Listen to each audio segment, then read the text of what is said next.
చేయగ కథ మొత్తం మార్చగ నీ నామముకే మహిమంతా తెచ్చుకుంటూ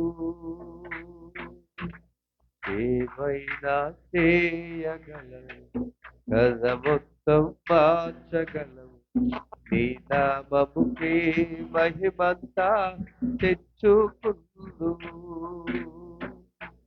యేసయ్యా యేసయ్యా నీకే నీకే సాధ్యము యేసయ్యా యేసయ్యా నీకే నీకే సాధ్యము స్థిరపరచువాడవు బలపరచువాడవు పడిపోయిన చోటే నిలబెట్టువాడవు రక్షించువాడవు వాడవు నా పక్షం నిలచి జయమిచ్చువాడు ఏమైనా చేయగలవు కథ మొత్తం మార్చగలవు నీ నామముకే మహిమంతా తెచ్చుకుందు ఏమైనా చేయగలవు కథ మొత్తం మార్చగలవు నీ నామముకే మహిమంతా తెచ్చుకుందు యేసయ్యా యేసయ్యా నీకే నీకే సాధ్యము యేసయ్యా యేసయ్యా నీకే నీకే సాధ్యము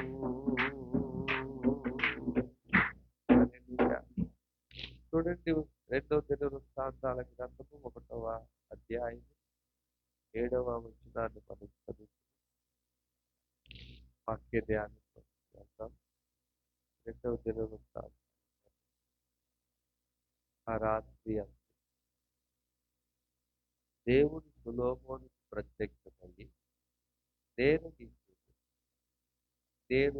ఏది ఇయ్యగోరుతున్నో దానిని అడుగమని సెలవీయగా సొలొమోను ఇలాగు మనవి చేశాను, నీవు నా తండ్రివై దావీదు యందు బహుగా కృప చూపి అతని స్థానమందు నన్ను రాజుగా నియమించి ఉన్నావు కనుక దేవా యెహోవా నీవు నా తండ్రి అయిన దావీదుకు చేసిన వాగ్దానమును స్థిరపరుచు నేల దూరి ఎంత విస్తారమైన జనుల మీద నీవు రాజుగా నియమించి ఉన్నావు. ఈ గొప్ప జనమునకు న్యాయము తీర్చగల శక్తి గలవాడవు నేను. ఈ జనుల మధ్య నుండి కార్యాలు చక్కబెట్టినట్టు తగిన జ్ఞానమును తెలివిని నాకు దయచేయమని దయచేయము. అందుకు దేవుడు సొలొమోనుతో ఇలాగూ సెలవిచ్చాడు, నీవు ఈ ప్రకారం యోచించుకొని ఐశ్వర్యమునైనను ఘనతనైనను నీ శత్రువుల ప్రాణమునైనను దీర్ఘాయువునైనను అడగక నేను వారి మీద రాజుగా నియమించిన ఈ జనులకు న్యాయము తీర్చుటకు తగిన జ్ఞానమును తెలివిని అడిగి ఉన్నాను. కాబట్టి జ్ఞానమును తెలివియు ఎవడును నీకన్నా ముందుగా ఉన్నాడు. రాజులకైనా నీ తర్వాత వచ్చి రాజులకైనా కలుగని ఐశ్వర్యము సొమ్మును ఘనతను నీకిచ్చిదనని చెప్పాను. హల్లెలూయా. ఆ రాత్రికాల సమయంలో సొలొమోనుకు దేవుడు దర్శించి అన్నాడు, ఏమన్నాడు, నేను నీకు ఏమి ఇవ్వాలని అనుకుంటున్నావో అది నన్ను అడుగు. అంటే సొలొమోను ఏమన్నాడు, దేవా, నా తండ్రి స్థానములో నన్ను నిలవబెట్టావు. నా తండ్రికి వాగ్దానం చేసిన వాగ్దానములన్నీ నెరపరుచయ్యా. అంతేకాదు, నేల ధూళిని పోలినటువంటి ఈ విస్తారమైన జనముకు న్యాయం తీర్చడానికి ఎవరు ఎవరు చెప్పగలరయ్యా? అందుకనే ఈ ప్రజలకి న్యాయం చెప్పడానికి, ఈ ప్రజలకు తీర్పు తీర్చడానికి నాకు ఏమన్నాడు? జ్ఞానము, తెలివిని దయచేయమని అడిగాడు. అదే హల్లెలూయా. ఇప్పుడు దేవుడు ఏమంటున్నాడంటే, అయ్యా సొలొమోను, నేను అడగమన్నాను కదా అని చెప్పేసి నువ్వు ఐశ్వర్యాన్ని అడుగుతావేమో అనుకున్నాను. ఈ లోకములో ఘనతల కోసం, ఈ లోక భాగ్యాల కోసం, ఈ లోకములో సిరి సంపదల కోసం నువ్వు అడగకుండా నువ్వు దేనికోసం అడిగావు? ఆ? ఆ, దేనికోసం అడిగానండి? తగిన జ్ఞానమును, తెలివి అడిగావు కనుక నువ్వు వాటితో పాటు నేనేం చేస్తాను తెలుసా? తెలివిని, జ్ఞానమును నీకు దయచేయటమే కాకుండా వాటితో పాటు ఇంతవరకు ఏ రాజుకు లేనటువంటి విస్తారమైన ఐశ్వర్యమును నీకు దయచేస్తాను అని దేవుడు ఏం చేశాడంటే సొలొమోనుకి వాగ్దానము. హల్లెలూయా. అంటే మనము ఏమి అడగాలనుకుంటే దేవుడండి అడిగిన వాటికంటే, ఊహించిన వాటికంటే అత్యధికముగా దేవుడు దయచేసేవాడు. ఆమె అర్థమైందా? నువ్వు అడగకుండా మౌనంగా కూర్చున్నావు అనుకో, దేవుడు ఏం చేస్తాడు? మనం దేవుని సన్నిధికి వస్తాం. ప్రభువా, సంవత్సరాది మొదలుకొని సంవత్సరాంతం వరకు ఈ క్రమములో నేను తప్పిపోకుండానట్లుగా కృప చూపు ప్రభువా అని ప్రార్థన చేస్తే, అడిగితే దేవుడు నిన్ను తప్పిపోనిస్తాడా? దేవుడు తప్పిపో. కానీ అడగం. దేవా, సంవత్సరాది మొదలుకుని సంవత్సరాంతం వరకు నీ సన్నిధిలో నేనేం చేయాలి తెలిసే? ప్రార్థన యందు ఎడతెగక నేను ఉండాలి తండ్రి. నేను ప్రార్థనలో నేనేం చేయాలి? అత్యధికముగా ప్రార్థిస్తున్నట్లుగా గొప్ప చూపించయ్యా అని నువ్వు అడిగితే దేవుడు అంతకంతకు నీ ప్రార్థన జీవితాన్ని అధికం చేయగలరు.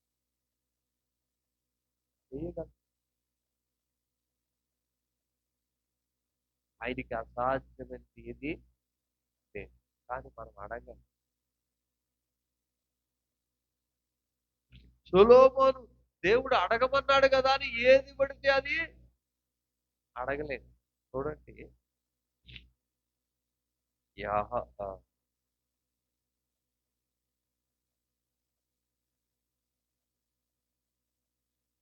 మార్కు వార్త 10వ అధ్యాయం 36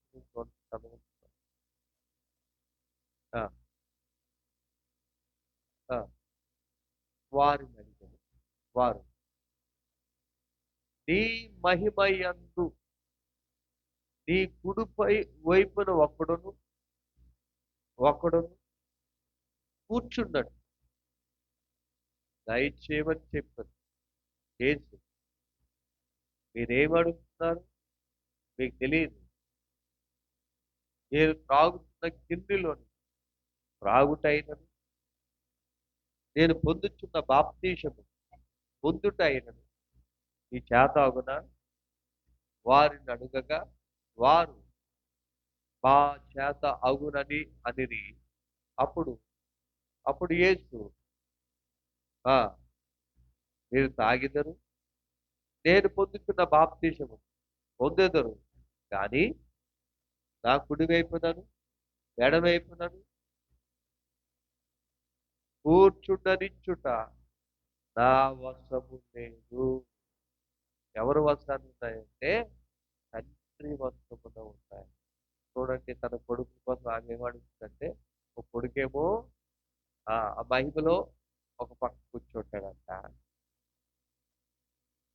ఇంకొక పక్కేమో ఇంకొక కొడుకు కూర్చుంటాడంట. అసలు ఏమడుగుతున్నావో అర్థమవుతుందా? అలాగే కొంతమంది దేవుని మందిరానికి వచ్చి మనం ఏమడుగుతామో, దేవుణ్ణి ఏమడగాలో కూడా అర్థం కాకుండా దేవుణ్ణి అడుగుతూ ఉంటాం.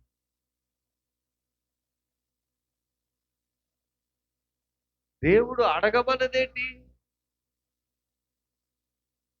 అది వదిలేసి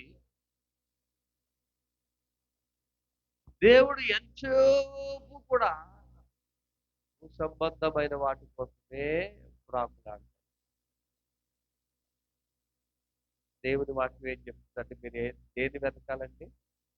పైనున్న వాటిని మీరు వెతకండి అని చెప్తుంటే, మనం ఎంతో కూడా మనం ఏం చేస్తున్నామంటే భూ సంబంధమైన వాటినే వెతుకులాట, వాటి కోసమే రాకులాట, వాటి కోసమే అంగలార్పు, వాటి కోసమే ఏడవటం, వాటి కోసమే మనం ఏం చేస్తున్నాము? ఆ ప్రయాసపడుతున్నాం తప్ప దేవుడు చెప్పినట్టుగా పైనున్న వాటి కోసం మనము వెతకటం లేదు. హల్లెలూయా, హల్లెలూయా. కానీ సొలొమోను ఏం చేశాడంటే,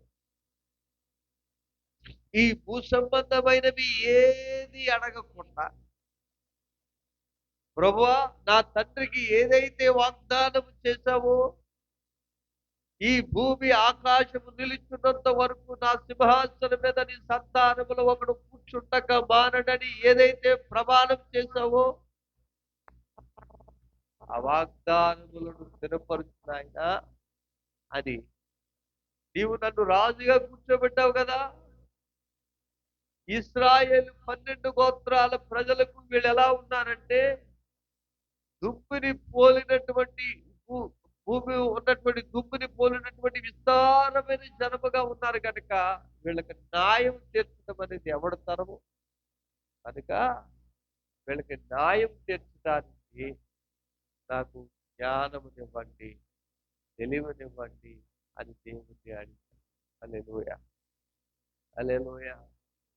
అంటే దేవునికి మహిమకరముగా దేవుడు కూర్చోబెట్టిన సింహాసనమును ఎవరికి మహిమ తేవాలనుకున్నాడంటే, సింహాసనమును స్థిరపరిచిన దేవునికి, దేవుని ప్రజలను ఆ రీతిగా నడిపించడం కొరకు తన హృదయాన్ని ఆ బలపరుచుకుని దేవుడిని అడిగాడు కనుకే దేవుడు ఆ హృదయంతరంగాన్ని చూసి ఏమన్నాడంటే, వాటితో పాటుగా ఏ రాజుకు లేనటువంటి ఐశ్వర్య ఘనతలను కూడా సొలొమోనుకు దేవుడు దయచేశాడు. హల్లెలూయా, హల్లెలూయా, హల్లెలూయా. అలాగే మనమును కూడా మన ఆత్మీయ జీవితం, ప్రభువా నా ప్రార్థన జీవితం అంతకంతకు ప్రబల, చెప్తున్న వాక్యము నాకు అర్థమయ్యేటట్టుగా నా మనోనేత్రాలు తెరవాలి, వాక్యమును చదవటానికి నాకు ఏకాగ్రత ఇవ్వండి. అది ఎప్పుడు కూడా బైబిల్ చదవకుండా, మరుగు చేయబడకుండా సహాయం చేయను ఆయన. ప్రార్థించడం మానకుండా నేను ప్రార్థించే వరుసలో ఉండినట్లుగా కృప చూపించిన ఆయన. నేను ఘనపరిచే వరుసలో నేను ఉండాలి ప్రభువా. ఎక్కడ తప్పిపోకుండా, ఎక్కడ ఆలస్యం కాకుండా, ఎక్కడ అవిధేయతతో నీ బల్లలో నేను చేయి పెట్టకుండా ఆయన సంవత్సరాలు మొదలుకొని సంవత్సరాంత వరకు నన్ను ఆ రీతిగా బలపరచువా నాయన. నన్ను ఆత్మలో ఎదిగించవా, వర్ధలు చేయవా, నన్ను నడిపించవా అని చెప్పి నీవు దేవుడిని అడిగితే దేవుడు వాటితో పాటుగా నీకు ఈ భూమి మీద ఏం కావాలి సులోమోనికి ఇచ్చినట్టుగానే అన్నిటినీ సర్వ సమృద్ధిగా దేవుడు దయచేసాడు. హల్లెలూయా. మీరు ఎలా చెప్తారు అని అంటారండి. వాక్యమే చెప్తారు. మొదట నా నీతిని నా రాజ్యమును వెతకండి, అప్పుడు మీకు ఏమి అవసరమై ఉన్నవో అవన్నీ మీకు అనుగ్రహించబడి మీకు ఏ అవసరమై ఉన్నవో అవసరాలన్నీ కృపా మహదైశ్వర్యంలో దేవుడు మన ప్రతి అవసరాన్ని తీర్చి మనలను తృప్తిపరచగలిగిన వాడు, మనలను పోషించగలిగిన వాడు కనుక దేవుని వాక్యమును మీరు విశ్వసించి దేవుని వాక్య ప్రకారముగా మొదట ఆయన నీతిని రాజ్యమును వెతుకుటయందు మనము శ్రద్ధాశక్తి కలిగితే మనము అప్పుడు దేవుని వాగ్దానమును బట్టి మనం ఎప్పుడైతే ఆయన నీతిని రాజ్యములో ఉండాలని ఆ మార్గంలో ఉండాలని ప్రయాసపడుతున్నామో ఆయన ఇచ్చిన వాగ్దాన ప్రకారముగా ఈ భూమి మీద నీకు ఏం అవసరమో అవన్నీ నువ్వు అడగకపోయినా దేవుడు నీకు దయచేసే దేవుడు. హల్లెలూయా.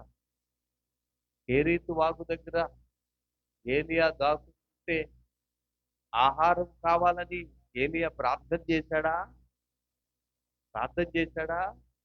ప్రార్థన చెయ్యకపోయినా కాకుల చేత ఆహారం దేవుడు పంపించాడు. అలాగనే మనము దేవుని మాట చెప్పున నువ్వు నిలబడితే, దేవుని మాట చెప్పున ఆ నీతిలో నువ్వు అంటు కట్టబడటానికి నువ్వు ప్రయాసపడితే, ఆశపడితే, అది దేవుణ్ణి అడిగితే దానితో పాటుగా ఈ లోకమందు నీకు ఏం అవసరమై అవసరాలన్నీ తీర్చే దేవుడు, నీ అడ్డంకులన్నీ తొలగించగలిగిన వాడు, నిన్ను ఆశీర్వదించే దేవుడై ఉన్నాను. హల్లెలూయా.